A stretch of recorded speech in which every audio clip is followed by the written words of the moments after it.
Hello and welcome to Boring Dad Gaming, where today we're going to be carrying on with Arcadie, Second Born. I'm going to pick it up right where we left off last time. So we are... what are we doing? We're preparing to assault the royal castle for the second time, aren't we? And this time it's us kind of leading the way. Let's see what happens. You've been meeting with Nathaniel more often these days. He mostly invites himself in after sundown in order to help you perfect your mastery of the ethereal forces in the art devoted to combat training. You're capable of using that energy to heighten your perceptions, speed up your sword strikes in battle, as you note while slicing open a hay-stuffed dummy. You've also dabbled in using aether in a defensive manner as a sort of protective aura that can soften a blow, dampen a fall.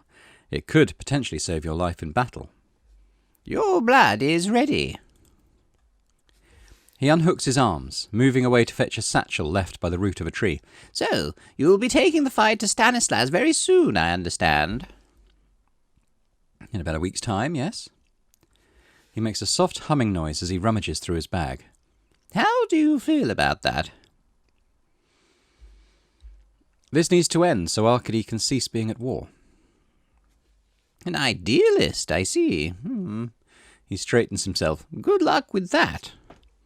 He beckons you closer, and you both sit on a marble bench in an olive tree's shade. You feel this might be your last opportunity to ask any lingering questions. Why is the gift so rare? Do you know? He gives a long shrug. Your family was never into the habit of marrying within itself, so the bloodline kept getting weaker and weaker, and your powers with it. Turning towards you, he adds, It doesn't prevent the occasional gift wielder from being born, however, but it has been getting less and less frequent. Some day the gift might truly get relegated to a distant fantasy. Do you have any more information about Arcalis's shield? And how I could get around it? He purses his lips, looking at the trees sprouting around the yard. It's made of lutetium. Its primary role is to channel aether. As a shield, it does so by absorbing it, from what you've told me.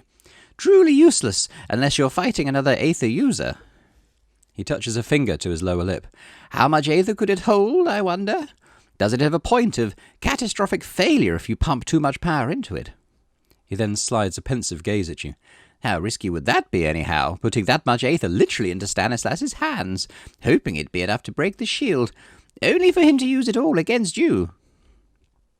He turns away. You'd better avoid being rash, is all I can really say for sure. Are the legends true? Did the first Arcadie come from another world? He chuckles. How could I know? I wasn't there. His expression turns a tad whimsical. What I do know is that something happened in Arcadie thousands of years ago, something of cataclysmic proportions. Have you ever been to the Cordilleras, the mountain range separating us from Arrington? Peaks that sharp weren't shaped by nature. He shrugs. At least that's what I believe. I don't have anything else to ask. You note Nathaniel is directing quite the dark glare at the guards peppering your training grounds. Do we really need them here? I'd appreciate a bit of privacy. How much do we really trust Nathaniel? He could be an assassin. They're here for a reason. There's no reason to send them away. I've already survived 3 attempts on my life, and that was before even inheriting the throne. I understand the reasoning, he says, none too pleased. Still, I need privacy for this. Oh, God.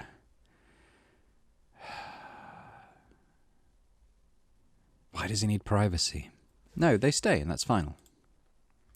His side-eye speaks volumes, and you're not surprised when he stands back up and fetches his backpack.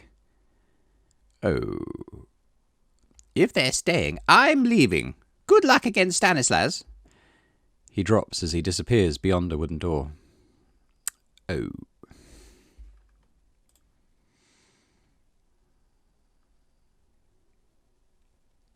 Well, I wasn't expecting that. We haven't got our full aether powers then, if he's been buggered off.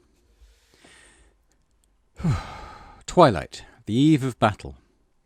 Leon finishes fastening your steel vambrace and moves to close the belt around your hip, securing your longsword at your side. You will be departing for Fort Queenscliff tonight, and from there you will march on the royal castle and launch a full-scale assault to retake it from Stanislas's grasp, ending his attempt at a revolution once and for all. If I'd known that was going to end that, I would have sent the guards away. I'm a little bit vexed at that. I sure hope it'll go better than our previous attempt. Leon stands in front of you, his smooth features drawn in harsh shadows, cast by candles and your aether chandeliers. You've grown accustomed to his taciturn nature and quick efficiency, so when he stays rooted to the spot, bright eyes set on you, it jars you out of your contemplations. "May luck smile on you, your majesty," he suddenly says, bowing deeply. "Serving you is an honour." "Thank you, Leon," you reply. He straightens himself. "There are more shadows in these halls than you know," he says, his tone up and down like a lullaby, "and I hope to see you be the light to cast them away."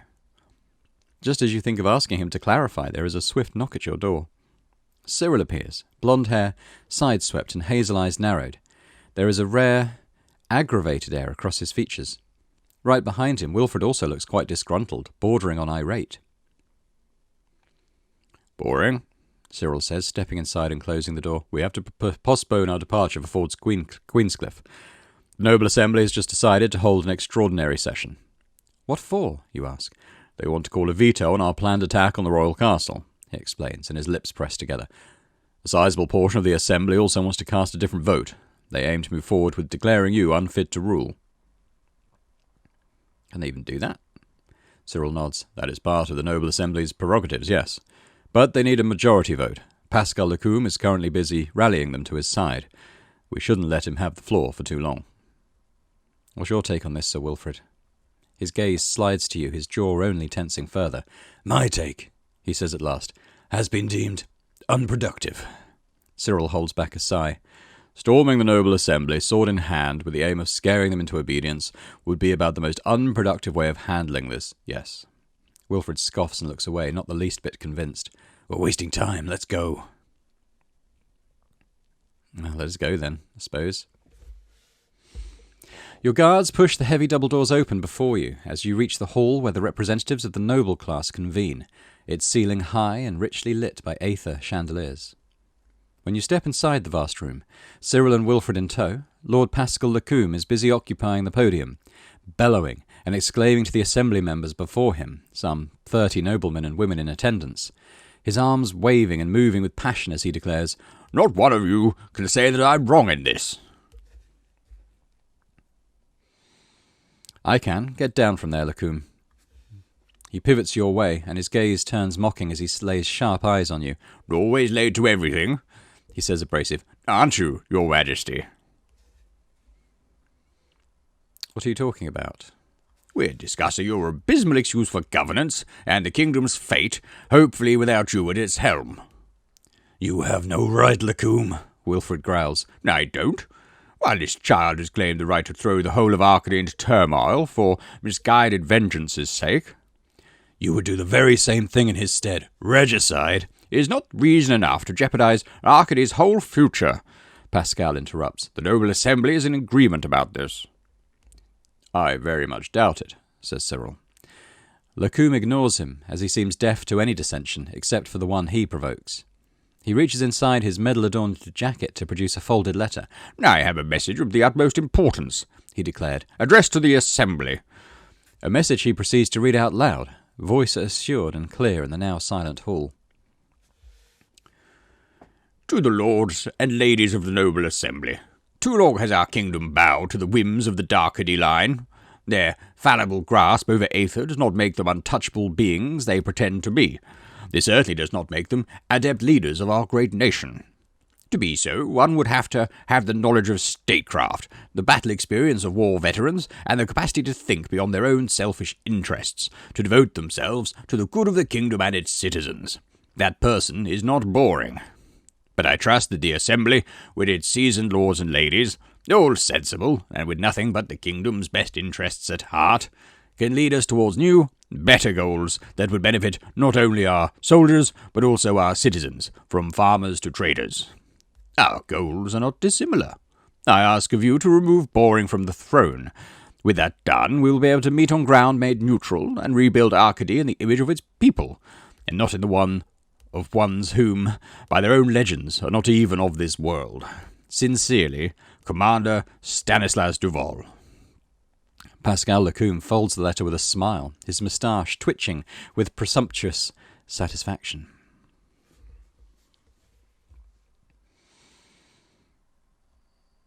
Conspiring with Stanislas. This is treason. Treason would be to stand aside and do nothing while you dilapidate the kingdom's treasury and squander our soldiers' lives on your personal crusades. He folds his arms behind his back. Boring is unfit to rule, he continues. He has made so many grievous mistakes in the span of only a few weeks that we would be remiss to allow him to remain on the throne any longer. He turns to you, pointing an accusatory finger in your direction. You set free close members of a known traitor's family, he reminds you, now after having gotten nothing of use out of them. Truly, no great thinking could have been behind such a decision. And what about Sir Gardiella? The proud knight, the renowned, beloved captain of Forteliers. And what did you decide to do with him because he was heard insulting you? Transfer him out to the middle of nowhere? Is this the fate that awaits accomplished officers for a simple misspoken word? And as king of the realm, you have simply decided to marry the first damsel who proposed, with no thought whatsoever to the long-term implications. The parchment returns to his pocket. Boring has just lost his kin. Clearly his faculties, no matter how lacking they were in the first place, are now stretched to their breaking point. You are thoroughly out of your depth, Boring. You lack any rational sense. You are incapable of making the choices needed of a true, wise king of Arcadie.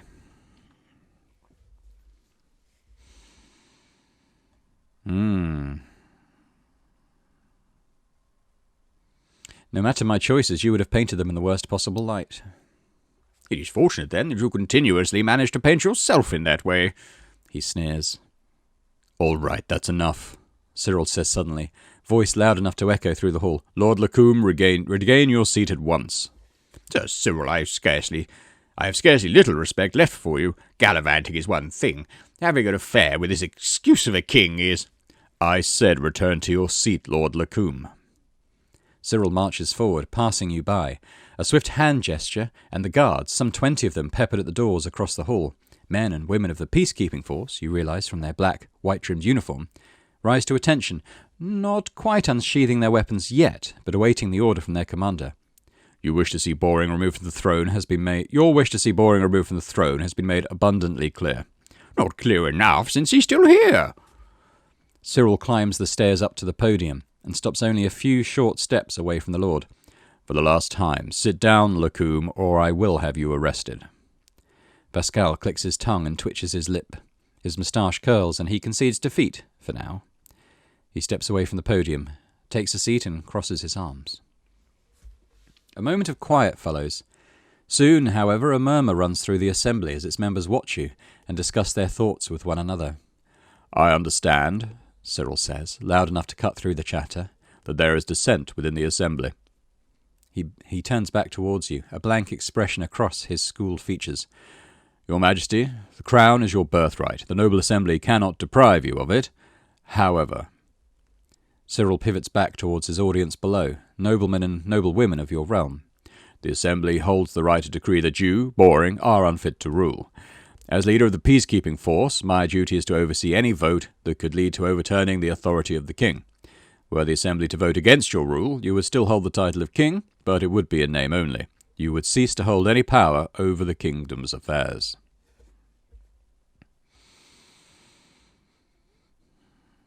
They listen in silence. Cyril proceeds.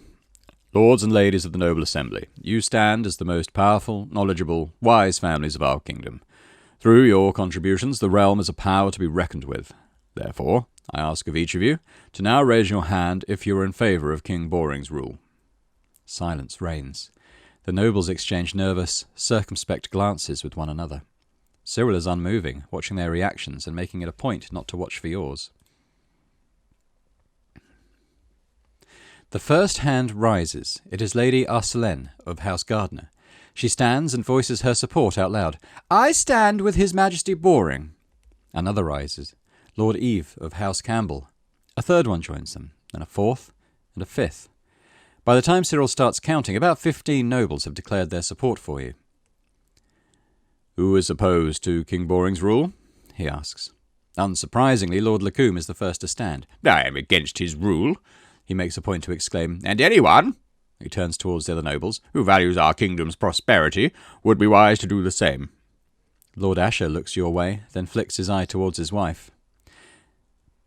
She gives a small nod and they both stand. You feel Wilfred's hand on your shoulder as more and more nobles rise against you.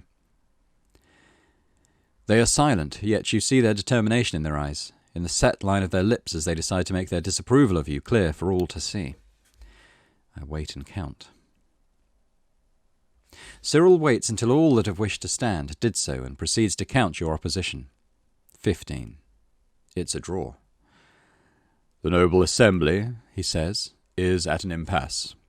He spins slowly, black and blood cape following behind as he faces you. "It seems Lavignac will have the decisive vote." He holds your gaze.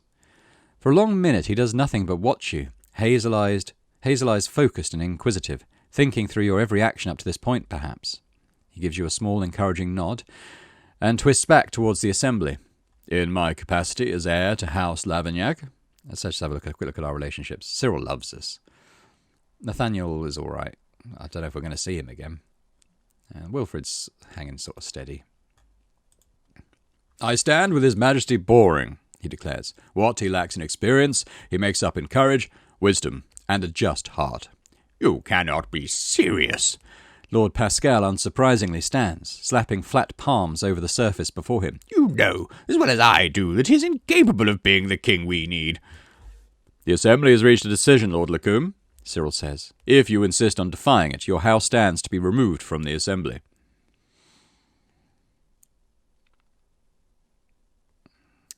We could remove him.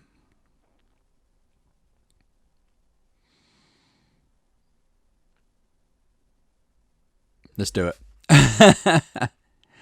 I want Lacombe removed from the noble assembly. As king, I demand it. Lacombe must find this amusing, for he decides to launch into a long laugh. Enough, Lacombe, Cyril says. "Your behaviour is beneath you." "What can I say? I value the realm above my standing, unlike you, Cyril of House Lavignac. All I wished was to avoid further bloodshed," Lacombe says, suddenly calm. "But it seems our fate is out of my hands now." Cutting off the escalating chatter, a distant roaring boom quiets all. "What was that?" someone asks. The aether chandeliers wobble above, swaying dangerously. You feel the ground shake under you, a tremor that has you fight to keep your balance. A noblewoman leaves her seat, plastering herself over the closest window, looking out into darkness. For a fraction of a second there is light. The familiar tingle of aether at your nape, only it is tarnished somehow, essence polluted by blazing yellow, scorching heat along your spine. Before you, the wall explodes. Inward, stones go flying, huge grey chunks of brick set on fire, splinters of glass moving as fast as arrows. You drop to the floor on instinct, protecting your head. Only for the floor to drop out from under you. The vertigo of a fall, the loudest of crashes, and you tumble downwards. Everything goes dark. You gasp, or at least you try to. Darkness all around, pressing down on you. There is not a sliver of space for your lungs to expand, for you to take a breath. You try moving, but you're stuck inside the smallest, tightest, roughest space you've ever known. You swallow, and the taste of dust and gravel fills your mouth. I have to free myself.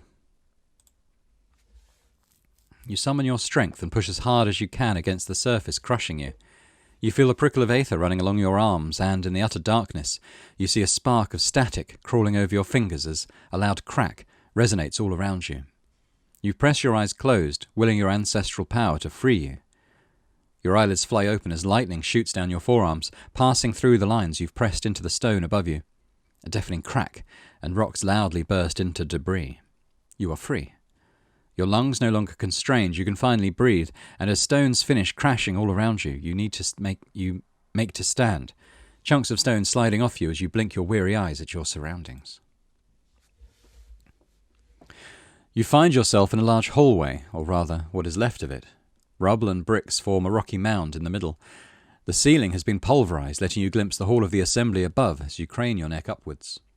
The space is swimming in thick dust and embers, dying sunlight spilling through tall glass windows, one of them shattered.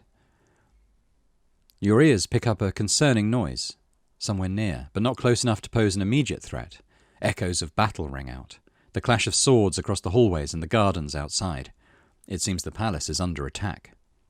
You step out of the gravel, and looking around you spot a shred of vivid fabric, the ends of luxurious robes now crushed under heavy debris. You're apparently not the only one who's found themselves trapped under rocks, but you're lucky enough to still be standing, whereas they are not. Cyril was on the podium. Where is he? You suddenly remember that Cyril was on the podium when the wall above exploded inwards. Cyril! You call, trying to detect a sign of life among the rubble. You move back towards the mountain of hard-edged rocks. You push some, with your foot, then with your arms, ignoring the flash of pain, stiffening your left shoulder. A sudden nearby noise startles you. You watch as bricks slide down, falling with a crack. Watch as someone, dark uniform now grey with dust, rises out of the rubble. Cyril! You call, circling the debris to get closer. You grasp his sleeve, helping him steady himself on his own 2 feet. Are you all right? He doesn't answer right away, busy as he is clearing his throat from the lungful of dust he must have inhaled. Hard to say, he wheezes, but I am in one piece. He looks at you with bloodshot eyes. Specks of blood pepper his face, a line of red trickling from his temple. But at first glance he seems to be otherwise uninjured. He follows as you step out of the rubble, summarily dusting himself off, to step momentarily wobbly. What in the world happened? He asks, turning back towards the ruined ceiling. That seemed exactly like... A groan of effort interrupts him, and a jagged slab of rock flips and crashes to the ground. Cyril skips over a river of debris to get to it. As he pulls a survivor out of the rubble, part of you almost wishes he hadn't. Lacombe, you say, as Cyril hoists him up and helps him sit on the floor a few feet away. He quickly inspects him. We must look for survivors. He then returns to the rubble to do just that. I lend Cyril a hand. I don't think Lacombe wouldn't have blown himself up, would he? You let Lacombe be, joining Cyril to help in his quest for survivors. Behind you, Lacombe coughs up a fit. It quickly morphs into hysterical laughter, however. He truly wants you dead, he rasps. The rest of us are nothing but fools standing in the crossfire. Boring, Cyril calls. I could use your help. You move nearer. On your path you notice blood, red slick liquid pooling under the rocks, trickling away into dark rivulets. Cyril points at the section of a boulder he's trying to tip over. You both brace yourself against it and push together out of the way. Cyril watches it crash to the floor, then moves slowly into the crevice you've just cleared. Whatever he sees there startles him, and he quickly reaches into it, arm outstretched. When he stands back, it is with Wilfred in hand. He's in far less good shape than the blonde commander, you note, smears of blood darkening even his chestnut hair. As he tries standing, his right leg gives out under him, and he has to keep holding on to Cyril for support. That doesn't look good. He doesn't answer. Cyril allows Wilfred to rest against a wall and returns to his search for survivors. After a few minutes of this, he managed to pull out a few members of the peacekeeping force, as well as a couple of noblewomen. Staying here any longer is pointless, if not dangerous, he huffs out, dusting his hands off. We have to face whoever is attacking the palace. The sounds of battle, the rattle of blades echoing through nearby halls and outside the palace's walls have not diminished. The palace is under attack, you say. We have to defend it. Cyril frowns. We will, but we need to get you to safety first. Your head snaps around as sudden, quick steps fill the air with sharp noise, reverberating through the long palace corridors. Regular, steady, almost synchronized, most likely soldiers. Yours or the enemy's is the burning question. You keep a hand at your hip, gripping the handle of your sword just as a dozen soldiers emerge out of the corner of a perpendicular passageway. As they appear, you quickly scan their uniforms. Blue, gold detailing. Arcadian army. Your Majesty! Oh, it's Lady Valerie. Your Majesty! Your gaze tracks the female voice, source of the call. A woman, fully armoured, auburn hair peeking out of her steel helmet, rust-coloured eyes trained on you. You blink, recognition washing over you. Lady Valerie. She nods. You're unharmed, that's a relief. Your Majesty, Stanislas's forces are on the verge of overwhelming the palace guards. We need to leave at once. All right, lead the way. She quickly nods. This way, Your Majesty, she says, dashing away towards the way she came. You prepare to follow, but one of the soldiers suddenly stands before you, blocking your path. Your Majesty, he says, voice low, and you recognize Lieutenant Thomas's earnest brown eyes. Don't. Behind him you see Valerie whirling around, staring wide-eyed at the pair of you. It's a trap. He licks his chapped lips. Valerie unsheathes her sword. We're with Stanislas, Thomas says, and Valerie sprints your way. You pull on the hilt of your blade, heart beating fast in your chest. Don't kill him! Stanislas wants him taken alive! Valerie's soldiers close in on you, their boots crushing gravel underfoot. Cyril retreats a few steps. Lieutenant Thomas merges into your side, standing with the few members of the peacekeeping force around you. I have mastered Aether. I'm not afraid to fight. Your thoughts freeze. Your focus sharpens. You grip your sword tighter, raising it forward, your eyes fixed on the enemy. Something in your gaze gives Valerie pause, or perhaps it is the fact that, sword now firmly in hand, you must seem less of an easy target. Valerie makes to attack you, but the peacekeeping force decisively stands in her way, and as Valerie's soldiers spread out, clearly aiming to get to you, they have to contend with the men and women under Cyril's command. Though they are dedicated, they are injured, tired and outnumbered, and you don't expect them to hold the enemy off forever. To your left, a soldier manages to pass through. He wastes no time before aiming a strike at your shoulder. You step back, letting his momentum carry him into the path of your own upward slice. Your blade catches his underarm, and he screams next to your ear as you elbow him away, just in time to parry another blade with the flat of yours. You move mostly on instinct, thought processes receding to the background as the whole of your being focuses on countering, slicing, and slashing. As sweat purls at your forehead, there is a spike of sensation right at the base of your skull, the familiar sting of Aether crawling down your spine. It spreads, needle-like, throughout your limbs. Lighter, faster, you feel renewed, motions effortless now, and you're whirling away to avoid a strike only to return your own before your opponent has even finished his attempt at hitting you. They're too slow, or perhaps you are too quick. Despite the growing darkness, despite the pain flashing in your shoulders, by the time it takes you to discard them all, you wonder if this is how fighting felt like to Ariana. So easy you find yourself growing careless by the end, leaving yourself open to attacks at your back because you know you'll be able to react in time regardless. A clash of metal as a helmet bounces off the floor, and you find yourself in the middle of a bloodbath, spilled by your hand. Sprays of the hot red liquid on the floor, on the walls, sticking to your sleeves. Gasps and death rattles fill the silence you've successfully imposed. A small distance away, Cyril watches the grim spectacle with something like dread. His own sword is unmarred in his left hand. Perhaps he never had the opportunity to attack before you discarded all your enemies. He soon walks off towards the still-moving body of who you surmise is Valerie, from the mass of auburn hair spilled on the ground. Helmet nowhere to be seen. Cyril kicks the nearest weapon away, preventing Valerie's clumsy attempt at grasping for it. As you approach, you notice the pool of blood gathering around her head. "Valerie," Cyril breathes. "Whatever were you thinking?" No answer is forthcoming. At last, a full-bodied twitch and Valerie stops moving. Why did Valerie turn on us? You wonder out loud. I don't know. Cyril tears his gaze off of her. If I had to chance a guess, I'd say Stanislas's rhetoric struck a chord with her. He looks down the length of his sword. She must have brought along only the bare minimum of her troops. An army couldn't have gone past the city gates without triggering a full-scale alarm. That they got this far to the palace without encountering resistance means there's not that many of them. When he stops speaking and silence falls, the distant sounds of battle reach you again. There's enough of them to pose a threat, Wilfred says from his spot sitting on the floor. Looking at you, he adds, Your Majesty, you should leave. Cyril nods. Wilfred, I'm afraid we can't take you along, seeing as you can barely walk. Will you be all right? Wilfred sighs, pushing on the wall behind him to stand upright. I'm fine. Get Boring to safety. Meeting your eye, he adds, Don't lower your guard. Stanislas growing this reckless is not a good sign. Just as you prepare to head out, Thomas takes a step forward. I should stay behind, he says. I'll help defend Sir Wilfred and the wounded. You do that, Cyril replies, and to the peacekeeping force he orders, Onwards! They spread out, half of them leading the way and the other half tailing you to protect your back, and you proceed through the palace. I wonder what would happen if we hadn't befriended Lieutenant Thomas quite as much as we did. I wonder if we would have been taken by surprise by the trap.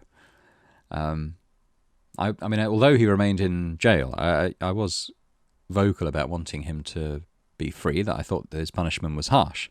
So, yeah, I'm quite pleased about that. Hang on. A sip of water. You head away from the main entrance. The plan is to reach the rear of the palace, where you know a secret exit lies. You run through the halls, noises of battle still reaching you, but you can tell you are indeed travelling further and further from the worst of it. Your group forks into a new passage, and over your own hard breathing and the cacophonous clatter of armour, you're still able to clearly hear the surprised yelp the man at the front suddenly lets out. "Turn back!" You're unable to make out the reason for his alarm, as the nearest soldier instantly grips your arm and pulls you in the opposite direction. As it turns out, pulling you away is futile. More soldiers block your retreat, more of Stanislas's sympathisers. You hear Cyril calling out behind you, "Boring, be careful!" just as the clash of swords fills your ears. Your gaze stops over a familiar figure, not Arcadian, too tall to be, their armour nothing like your soldiers, roughly hammered in and adorned with pelts, short blonde hair, icy eyes that seem to want to pierce your heart. Valmar, one of the two Cortland emissaries that were at the farce of a peace treaty signing, the meeting that ended in your parents' murder, that set in motion all the events that led to Ariana's death, all the events that brought you here. He has a smirk for you, a split-second expression that lasts only as long as he needs to level his bow at your head. Your body moves of its own volition. You hear the arrow speeding past you as your sword comes up to deflect it, the screech of metal on metal tensing your jaw and sending more adrenaline into your veins. In the ruckus, Valmar lets out a sharp laugh. I will make him pay for his treachery. You brace yourself for battle. Cyril and his men are occupied with the rest of Stanislas's soldiers, and you rush past the melee to come face to face with Valmar. He quickly trades his bow for a sword, its edge uneven and curved outwards, and he watches you with a hawkish gaze and a scornful smile as you approach. "I'll make you wish you stayed up north, Cortlander," you sneer. Valmar continues smiling, and above the clatter of battle behind and around you, coming from the courtyard and the gardens, you hear him speak. But you're unable to make out the meaning of his words, for the language he uses is not your own. You're certain, however, from his tone of voice, the vile inflection of hate dripping from every syllable, that his words are nothing more than raw insults. He bursts forward, the muscles in his arms growing and bulging with the force and speed of his upcoming strike, and you quickly step out of the way by drawing on my Aether. Hang on, what sort of Aether reserves do I have at the moment? 56. I think that seems a decent amount. I don't think my swordsmanship is good enough to kind of rely on that. You sidestep his blow, moving with a velocity he definitely had not anticipated. You don't give him the opportunity to recover. Your sword is a solid hot weight in your hand as you drive it forward, upward, slicing through fabric and flesh, blood and pain coming out in a red rush that fills your senses with the smell of copper, the sound of rending limbs. You blink when you realise your weapon didn't only slice through flesh, inflicting a fatal wound, and nothing more. It went through and out of his sword-wielding arm, separating it from his body. Valmar can only fumble onwards, momentum driving him to the wall and making him crash there. He does not get back up. All right, let's check how much Aether we used on that. 6%. Oh, I think that was probably worth doing. You turn towards your allies, still locked in a fight to the death against Stanislas's men. Gripping your sword, you step back into the fray. The victor of a duel slices one of your soldiers' throats open, letting loose a spurt of blood. Your marbled walls have long since lost their pearly white colour. You immediately draw their attention, and as they face you, you realise their features are not unfamiliar. A young recruit, her helmet well-fitting this time, her big eyes shrinking into angry slits as she darts towards you, long sword red with blood flying towards your head. She's the young soldier you spared during your attempt at retaking your castle, the attempt that ended up costing you, your sister, her life.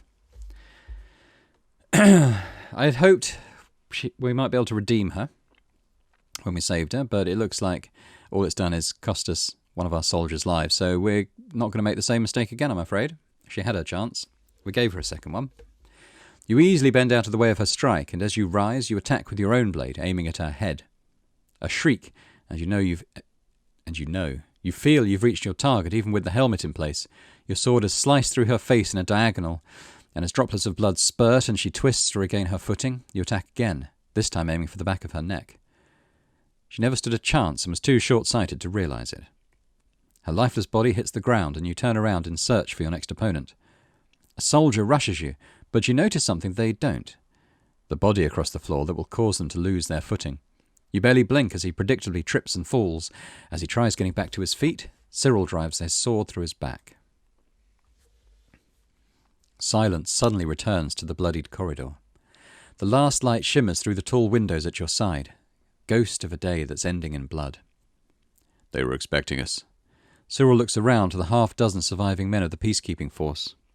Stanislas knows the palace. He must have anticipated that we'd try leaving through here. He locks eyes with you. We're probably running straight into an ambush. Is there another route we could take? You ask. Another exit we could head for? Except for going back the way we came, Cyril answers. No, I don't think so. He faces away. Robert, he calls, turning towards the closest guard. You do know the way to the rear exit of the castle, don't you? Robert, despite exhaustion and an arm injury, diligently replies in the affirmative. Go on ahead. Should you spot the opposition, don't try to engage them. Head straight back, all right? Yes, sir. Robert struts ahead, hand over the hilt of his sheathed sword. Cyril steps closer to you, and in a murmur, if he's not back in 5 minutes, we'll head back towards the main entrance. At least we know the bulk of the palace's defence is there. If anything, it'll serve as cover for your escape. I have no intention of escaping. Cyril's lips flatten into a tight line. Your courage is commendable, but I'd rather avoid a repeat of the Royal Castle's battle, if at all possible. You let out a long breath. Fine. We escape, and then what? Cyril opens his mouth to answer. An echo through the walls, heated air speeding through the palace, the familiar crawl of aether licking your skin as heat blows over you. You brace yourself against the closest wall as a wretched sound shakes you down to your bones. Ground unsteady beneath your feet as smoke and debris fly through the air. When quiet returns, Cyril trails a widened gaze towards the way Robert went. We have to leave. The rear exit is no longer an option. You sprint away as one, not wanting to linger and get caught in a fatal explosion. Your steps take you to the entrance hall. It is, surprisingly, structurally sound. Its marble beams, luxurious tapestries and wall-long mirrors are mostly intact, but when you let your gaze wander ahead, through the open doors peering into the gardens, you are finally able to glimpse the full scale of the attack. Soldiers in armour, palace guards. Soldiers out of them, Stanislas's followers. Men and women in black and white, peacekeeping force. And guards in red and gold, Goldridge's garrison. All fighting in a deafening, deadly melee, grass stained red and air ringing with yells and the high-pitched clattering of metal. At your side, Cyril grits his teeth. We'll cover you, he says, quickly nodding to his men, but be prepared to defend yourself. You advance, blades in hand, footsteps drowned out by the cacophony outside. Traverse the gardens and leave the palace in one piece. Easier said than done. No sooner have you set foot beyond the palace entrance that your presence makes itself loudly known. At the doors, it's boring, someone screams. Don't let him escape. Part of the fighter's attention immediately locks onto you. Cyril darts a look your way before ordering, Lead the king away.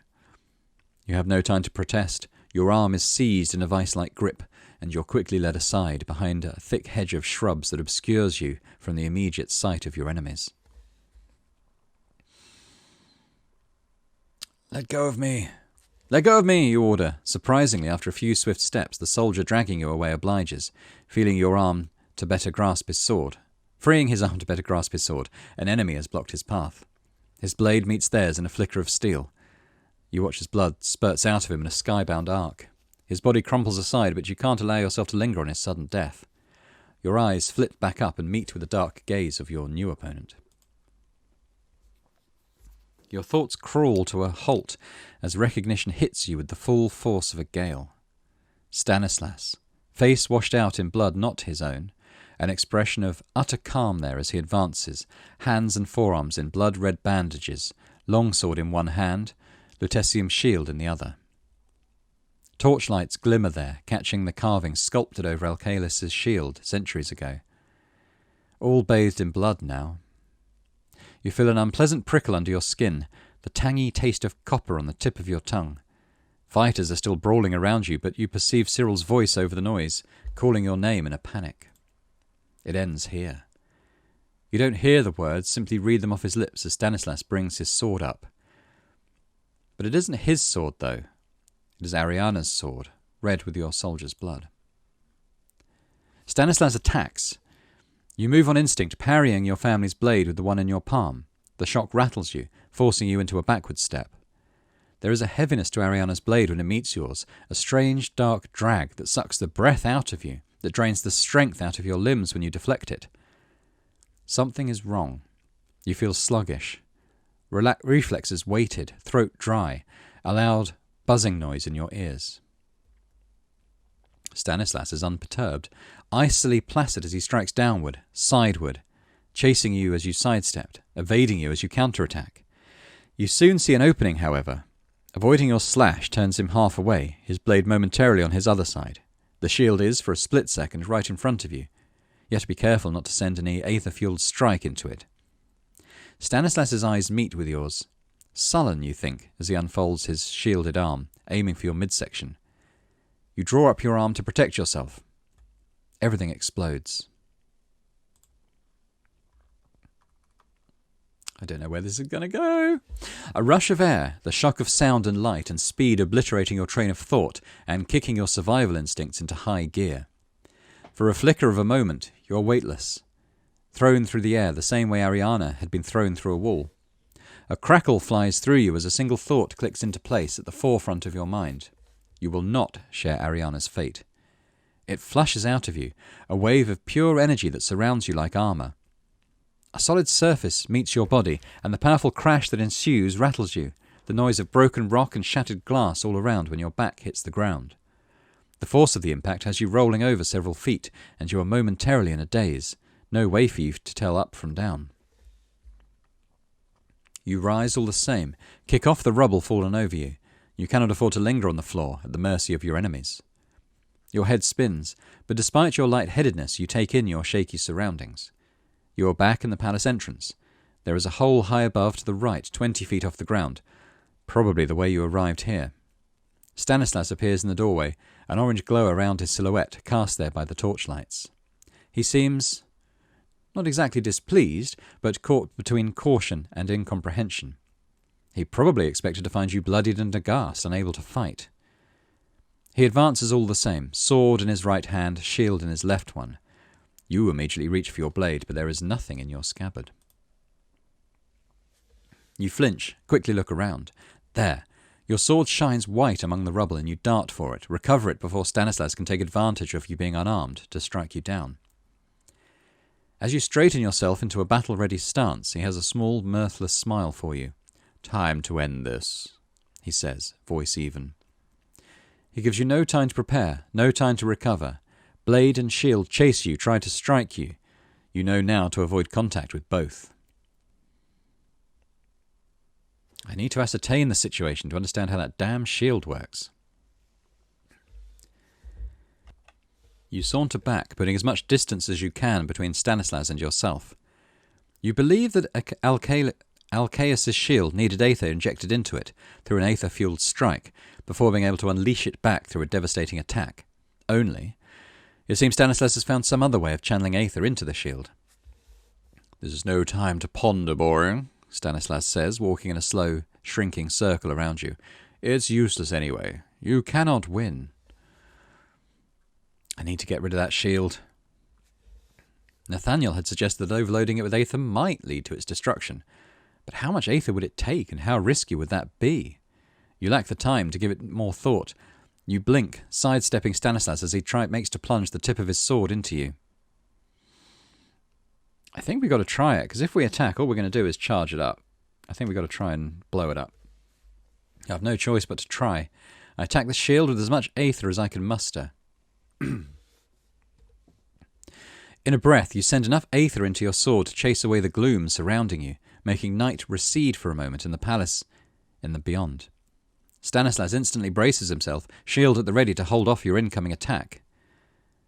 Your sword is not made of lutetium. It probably cannot withstand aether for long. Already there is an itch in your palms, the beginning of a burn between your fingers. You dash and strike, your blade meeting the shield in a burst of light and sparks, lighting it red with power. You feel its push, your own power working against you and forcing you to brace yourself. You hold your ground and drive even more of the aether flowing through your veins into the blade, willing it to withstand the might of the shield, sending your own energy back at you. Your foot slips. You're thrown backward, fast enough for air to fly past your ears in a hiss. Pain shoots through you when you connect with the floor, but you can't allow yourself to linger there. You catch yourself and rise, quick, facing in your enemy's direction. The shield has a long crack through it. The whole of it shines red with power. However, clearly infused with the aether you pushed into it. It would be wise to be careful now. Let's have a quick look at how much aether we have remaining. Okay, we used 15% of what we have in that attack, which isn't bad, actually. We've still got 35%. I think we can work with that. Stanislas moves closer, his intent not difficult to deduce. At any slip, the smallest mistake, and he will use the shield and its power against you, possibly breaking every bone in your body in the process. You cannot let your guard down. The fact that there is a gash through the shield, however, is proof that your plan may still work. It is still your best chance at emerging victorious in this duel. You have no choice but to try again. Your sword is a solid, searing weight in your hands. You aim for the shield again, willing the whole of your ethereal energy into your blade, making it shine bright and red. Stanislas braces himself, not attempting to dodge as you clash against him. The shield lights up like revived embers, and Stanislas holds strong behind it. You may have reached your limit, or have you? I think because we have enough aether reserve that we can carry on here. If we didn't have very much, or we'd used it up, I wonder if we wouldn't have any choice but to lose here. Defeat is not an option. You will not lose. So you press on, a cry leaving you, barely audible above the clash of metal and the crash of fire against your family heirloom. It holds against you, still protecting its wielder, its wrongful owner, your ancestry working against you, sending a shrill of indignation through you. Your muscles twitch with pain, your body unused to having this much aether coursing through you. Yet, you must prevail. A flash of focus and you push again, every ounce of aether leaving you now to press into your blade and against the shield. Metal scrapes painfully against metal with a shriek that drills your ears, and suddenly it explodes, round shield shattering into 100 splinters. How much do we have left? Oh, we're almost out. We're almost out of charge. The sudden quiet leaves you drowsy. You're unscathed, if breathless, and drenched in sweat. Your steel sword is broken in two, and you let it slip out of your hand, catching your breath, surveying the scene through narrowed, weary eyes. Stanislas is on the floor, face down, some 30 feet away. Your feet take you to him, limbs pulsing with a searing, bone-deep ache. As you stand above him, he remains motionless. Wake him up, kill him, leave him.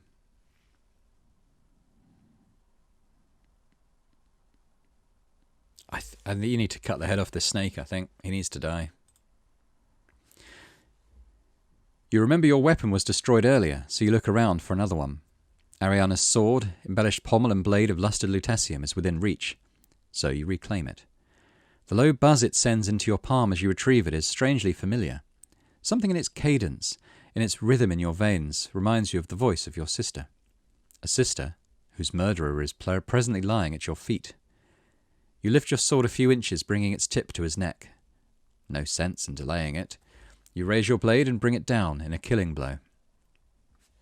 It is done. You stare at the crimson red spreading around you. A victorious cry sounds through the palace doors. The battle, if not the war, seems to be over. You have prevailed. Epilogue. Wow, we beat him. And we didn't have much aether left. Let's have a look at our little status at the end here. Yeah, so it's 7% charge left.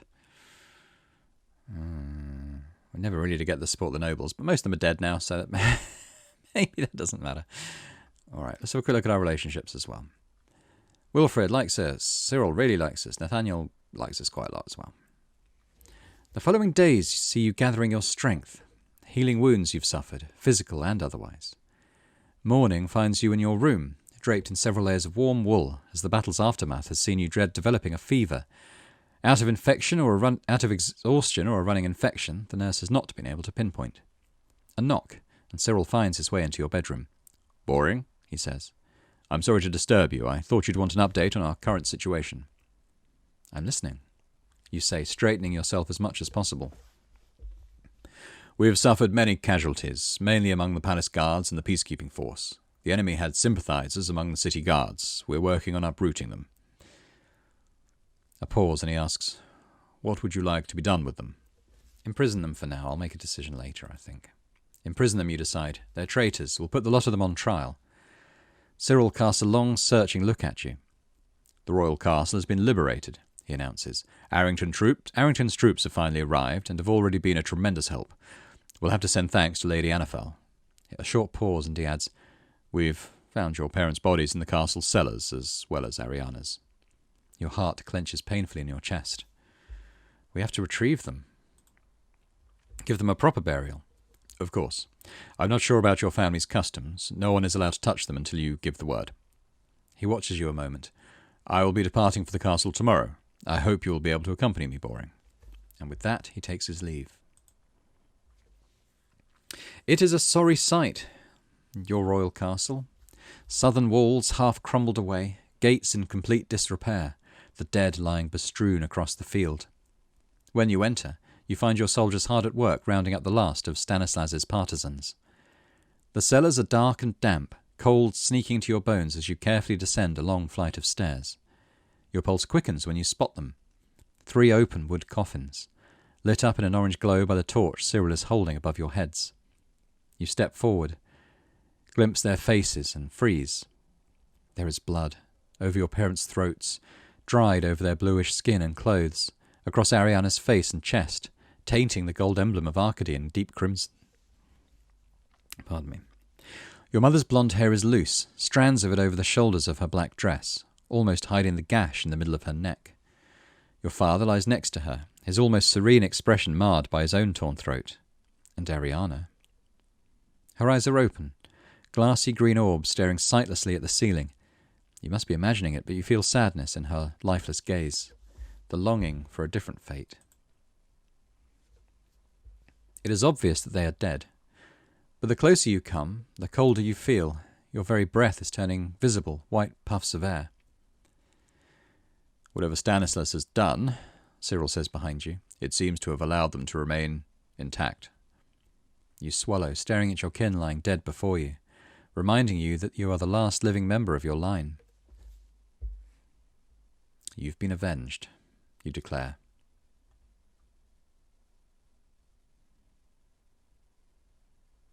"I'm sorry," you say. I turn away. You step back. Regarding their funeral," Cyril says eventually, voice subdued, "I understand that Arcadie have historically been buried in Goldridge. It would be a very big affair, very public.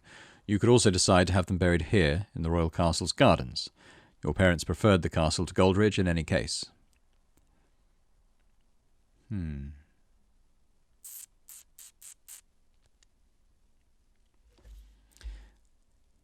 We'll do it in Goldridge, where they preferred to be. Oh no, I said the wrong thing. I meant to say royal castle. Never mind, I did the wrong thing. Cyril nods. You leave the royal castle behind, your old life with it. Over the following days, you hear that what remains of Stanislas's followers, whichever part of them your own soldiers have not apprehended, are flocking to Coltland's borders. There has been no word, no further threat from the northern country. The regiment that was seen advancing towards your lands has fallen back, and there is no further sign of activity on their side. True to her word, Annaphel has sent substantial numbers of troops to Goldridge. They guard the capital and you against any who would oppose your rule. Annaphel has visited once since the battle to make sure you're in good health and to invite you back to Arrington, where she is eager for you to meet her family before the both of you can get married. Your coronation is being planned by the noble assembly. It is to take place in the following weeks, after your family's burial ceremony. As you stand at your balcony, overlooking your mended gardens and your walls still undergoing reconstruction, a bubble of apprehension scurries around your chest. You might have successfully dealt with Stanislas, but you have a hunch that you might eventually come to regard it as the easiest chapter of your reign. Whatever ordeal might await you tomorrow, It is a tale remaining to be told. The end. And there we go. There we have the end of our story. That's by Sophia D, who I've seen her on the Steam forums replying to comments and stuff as well. So she is the developer, the writer. So thanks very much to her for this putting together this interactive fiction adventure, which I very much enjoyed. And I hope that you've all enjoyed listening to as well. I wasn't expecting the explosion and attack in the palace. So that was quite fun, coming face to face with Stanislas and fighting him with our Aether. Yeah, that was very satisfying actually. That was a good ending, and I'm pleased with the way things play out. I mean, I don't really want to give spoilers, but I understand just from reading some comments on the Steam forums that it is possible for some popular characters to die. In fact, I was expecting one particular one to die who didn't, who was alive until the end. But there are questions on the Steam forum like, how do we save this person? So obviously, people can be quite upset when they go. But yeah, there was nothing there that I was not satisfied with, I don't think. I thought it was a good conclusion to the story. And it leaves it open to possible sequels as well. And I'd definitely be interested in taking a look at those.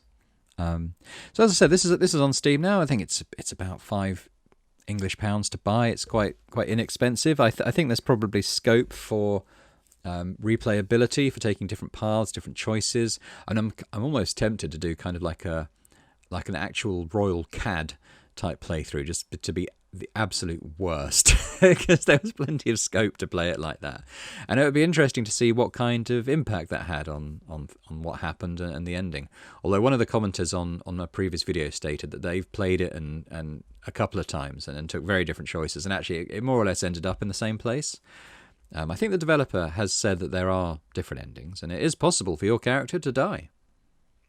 I think there were occasions when that was very possible. I mean, for instance, when we had enough Aether to fully break the shield at the end, there was an option just to give up and lose. And I think if you didn't have any Aether, or not enough at that point, maybe the path we took would have been closed off, and you would have had no option but to kind of give in and see what happened. I don't know if that was a fail state or whether there'd be other ways to win from that situation.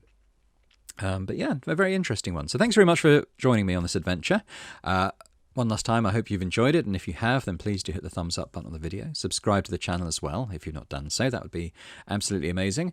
And I'll hope to see you elsewhere on Boring Dad Gaming for other playthroughs, other series. Got lots of good stuff coming up. So see you then, and bye for now.